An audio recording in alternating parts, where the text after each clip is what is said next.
কাউকে দূর থেকে ভালোবাসাই হচ্ছে সবথেকে পবিত্র ভালোবাসা। কারণ এ ভালোবাসায় কোনো রকম অপবিত্রতা থাকে না, কোনো শারীরিক চাহিদাও থাকে না, শুধু নীরব কিছু অভিমান থাকে যা কখনো কেউ ভাঙায় না। নমস্কার, আমি মিঠু। আমার এই রকমারি চ্যানেলে আজ আবার একটি নতুন ভিডিওতে আমার সকল শ্রোতা দর্শক বন্ধুদের জানাই স্বাগত। আশা করছি সকলেই খুব ভালো আছেন আর সুস্থ আছেন। তাহলে চলুন বন্ধুরা, ভিডিওটি শুরু করে দেওয়া যাক। পাতা ঝরার আগে পাতার রং বদলে যায়, আর মানুষ বদলানোর আগে তার কথা বলার ধরন বদলে যায়। যে তোমার খুশির জন্য হার মেনে নেয়, তার কাছে তুমি কখনোই জিততে পারবে না। নারীকে ছুঁতে পারা কিন্তু সাধনার বিষয়। শরীর ছুঁয়ে যে পুরুষ বলে আমি নারীকে ছুঁয়েছি, সে কিন্তু সত্যিই নির্বোধ। নারীর হৃদয় ছুঁতে পারাই হলো তাকে সত্যিকারের ছুঁতে পারা। সেটা কিন্তু সবাই পারে না। শরীর তো একজন ধর্ষকও ছোঁয়, তাই না? খুব জানতে ইচ্ছা করে ভালোবাসা বলে কি কিছু আছে? সত্যিই নেই। এখন যে ভালোবাসাগুলো আছে সেগুলো হচ্ছে সম্পূর্ণটাই স্বার্থের ভালোবাসা। আসল ভালোবাসা বলে কিছুই নেই। কাউকে অপেক্ষায় রাখাটা অনেক সহজ, কিন্তু কারোর জন্য অপেক্ষা করাটাই হচ্ছে অনেকটা কঠিন। পৃথিবীর সব থেকে বড় কষ্ট হলো নিজের চোখের সামনে নিজের মায়ের চোখের জল দেখা। এটা কিন্তু সব সন্তানরা দেখতে পারে না। নিজের মায়ের চোখের জল সত্যিই দেখা কিন্তু খুব কষ্টের। কাউকে ভালোবাসাটা কিন্তু অন্যায় নয়, কিন্তু কাউকে ভালো না বেসে ভালোবাসার অভিনয় করাটাই এক ধরনের অন্যায়। কাউকে ভালোবাসাটা অপরাধ নয়, অপরাধ হলো তাকে হাজারটা স্বপ্ন দেখিয়ে তার হাতটি মাঝপথে ছেড়ে দেওয়া। সত্যিকারের ভালোবাসা হলো একটা আয়না, যার সামনে তুমি যদি হাসো সেও হাসবে, তুমি কাঁদলে সেও কাঁদবে, তুমি নাচলে সেও নাচবে, কিন্তু আঘাত করলে সে কিন্তু তোমায় আঘাত করবে না, বরং নিজেই ভেঙে যাবে। কিছু বলার আগে ভালোভাবে শুনুন, খরচ করার আগে উপার্জন করুন, কিছু লেখার আগে ভালো করে চিন্তা করুন, তারপর লিখুন। হার মানার আগে চেষ্টা করুন, একবার না পারলে বারবার চেষ্টা করুন। কথায় আছে, একবার না পারিলে দেখো শতবার। তাই শতবার চেষ্টা করলেও কিন্তু কোনো ক্ষতি নেই।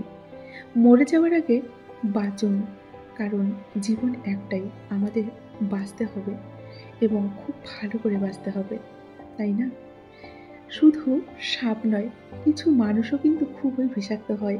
সাপকে তবু দূর থেকে চেনা যায়, কিন্তু বিষাক্ত মানুষগুলোকে চেনা কিন্তু খুবই কঠিন। আপন ভেবে কাউকে মনের কিন্তু সব কথা কখনোই বলো না বন্ধুরা। এমন এক সময় আসবে সে তোমাকে তোমার বলা কথা দিয়েই অনেকটা আঘাত করবে, যার কষ্ট তুমি কখনোই সহ্য করতে পারবে না। তাই আপন ভেবে কাউকেই কখনো নিজের মনের দুঃখ কষ্টের কথা কখনোই বলো না। মানুষের চরিত্র হলো একটি দোকান, আর মুখ হচ্ছে তালা। তালা খুললেই বোঝা যাবে এটি কি সোনার দোকান নাকি কয়লার দোকান। কলম কিন্তু বন্ধুরা যতই দামি হোক, ভিতরে যদি কালি না থাকে না, তবে কিন্তু সেই কলম মূল্যহীন।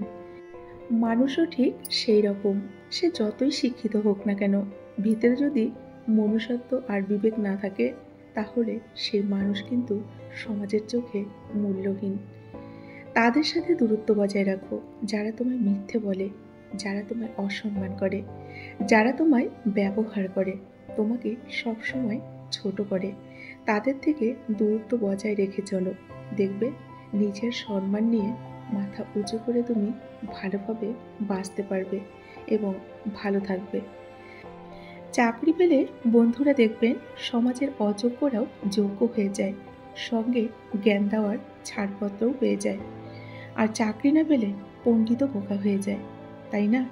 এটাই কিন্তু আমাদের সমাজে হয়ে চলেছে। শেক্সপিয়ার বলেছেন, আমার জুতো ছিল না বলে আমি খুব কেঁদেছিলাম, কিন্তু আমি যখন দেখলাম একজনের দুটো পাই নেই, তখন আমি বুঝলাম আমি তো ভাগ্যবান। জুতো নেই তাই কি হয়েছে, আমার তো দুটো পা আছে। দেরিতে হোক তবুও নিজের পায়ে দাঁড়াও, কারণ মানুষ সবার শেষে তোমার যোগ্যতাটাই কিন্তু জিজ্ঞেস করবে। জীবনের প্রতিটি ক্ষেত্রে কি পেলাম সেটা বড় প্রশ্ন নয়, কি করেছি সেটাই কিন্তু বড় প্রশ্ন। একটা প্রদীপের মাধ্যমে হাজারটা প্রদীপকে কিন্তু জ্বালানো যেতে পারে, কিন্তু তাতে সেই প্রদীপের আলো কখনোই কমে যায় না। ঠিক সেইভাবেই খুশিকে কিন্তু সবার মাঝে ছড়ানোর দ্বারা খুশি কখনোই কমে যায় না, বরং তা আরও দ্বিগুণ বেড়ে যায়। স্ত্রীকে ধমকিয়ে ভয় দেখানো কিন্তু পুরুষত্ব নয়, বরং স্ত্রীর মুখে হাসি ফোটানোই হলো প্রকৃত পুরুষের পরিচয়। বন্ধুরা, আজকের ভিডিওটি এই পর্যন্তই রাখছি। যদি ভিডিওটি ভালো লাগে অবশ্যই লাইক, কমেন্ট, শেয়ার করবেন। এতক্ষণ ধরে আমার যে সমস্ত বন্ধুরা আপনাদের মূল্যবান সময়টুকু দিয়ে আমার ভিডিওটি শুনলেন, আপনাদেরকে অসংখ্য অসংখ্য ধন্যবাদ এবং আমার প্রাণ ভরা ভালোবাসা জানিয়ে আজকের মতো আমি বিদায় নিচ্ছি। দেখা হবে নেক্সট ভিডিওতে। টাটা।